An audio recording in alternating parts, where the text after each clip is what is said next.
Hello and welcome back to Season 9 of the Public Relations Podcast. And like every season, I've had huge plans for this, but the truth is, podcasts take time. And in comms, that time disappears fast.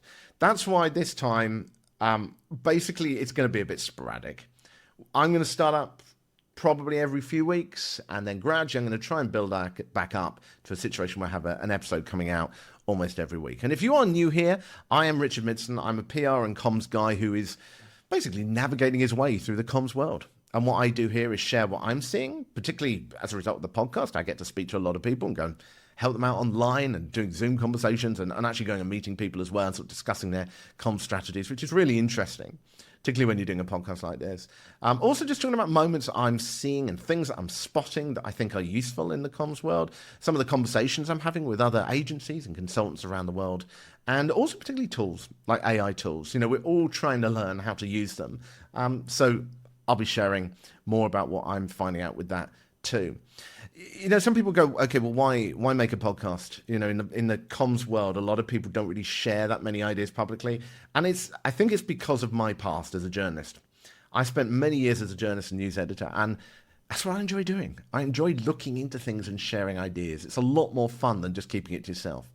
And I hope that is useful. Just to give you a tiny bit of other background if you are new here as well. So I'm ex-journalist, ex-news editor, ex-broadcaster. I used to present a drive time show on Rolling News Radio, 5 days a week on drive time. I was a co-founder of a small PR agency. I was in political communications as well for a few years as well. Also had a YouTube channel which did quite well on non-PR stuff. But anyway, a whole bunch of stuff. You can find out more on the website if you want to do it, the Public Relations Podcast. Let's talk about today, though. So earlier today, I had a meeting with some people that I had connected with through the podcast, and they were working on their comm strategy for the next 3 years. This was the goal that they wanted to do.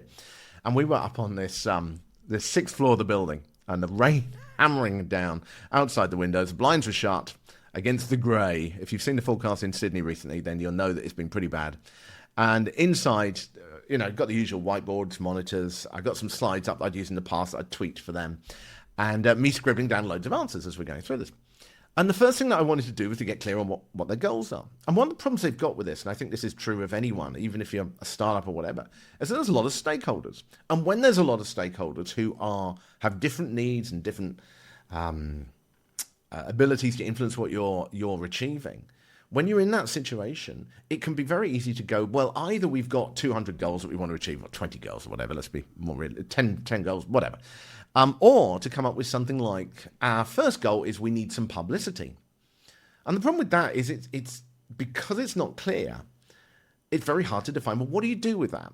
And my response, in fact, I actually said this straight away today. I didn't wait for anyone to comment. But my response normally is, okay, well, we could walk outside this room right now, strip off all our clothes, and scream at the top of our voices, and by tonight, we could be on national news.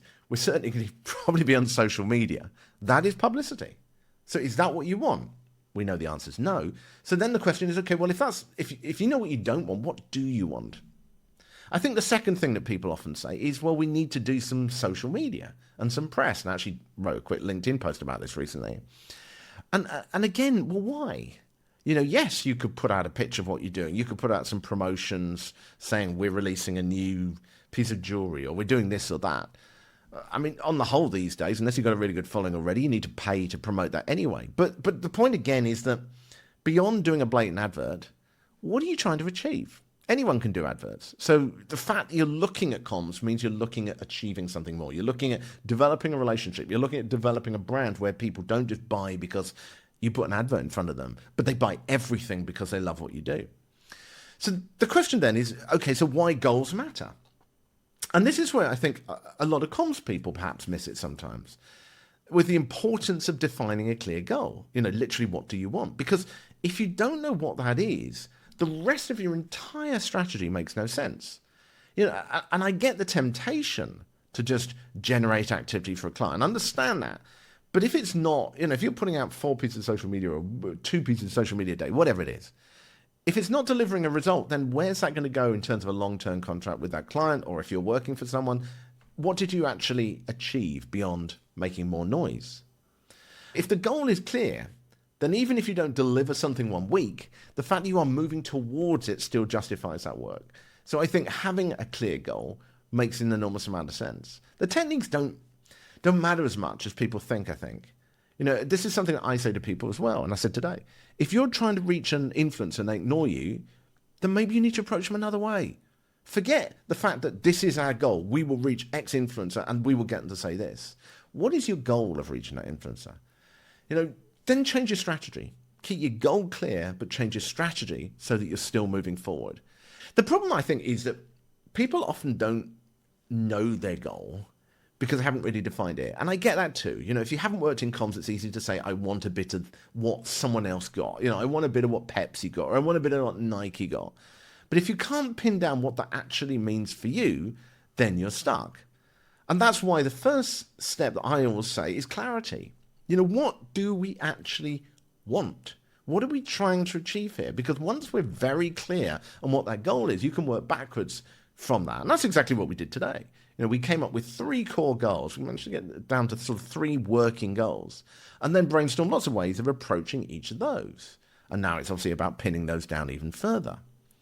But without those clear goals, without saying, here's goal 1, this is who we're trying to reach, this is why we're trying to reach them, this is what we want to achieve by doing it, we can't then work out, well, what specific things? Because in many of those cases, it wasn't about getting traditional press. It wasn't about social media. There were actually other things that needed to be done as well. I was once asked in a Q&A, actually, what I thought a successful campaign was. And I think they expected me to name a brand like, this is Nike or whatever. And my answer was actually that a successful campaign doesn't matter on the size. It's one that knew what it wanted to achieve, and it went out and achieved it. Because to me, that is much more important than generating a bit of noise that gets celebrated at Cannes Lions or something like that. Because then the temptation is to copy someone else's campaign. But if you are the organisation I was talking to today, trying to copy Nike's or Coke's campaign is not going to work. So it's about having clear goals, but a flexible approach, or at least that's my approach to things. So if you're in a company, ask yourself, what do you actually need to achieve? Not publicity, not awareness, not some social media. What's the real outcome and why? And it's the same whether in a company or whether you're working as a comms pro. Press people harder on this if you're talking to them as well. If you're a professional. When you have that meeting with them, when you have that discussion with them, be blunt if you have to. I've actually found that being blunt is one of the most effective ways. And not because it's aggressive to people, but because it helps to sharpen the thoughts. It is literally, what do you want and why?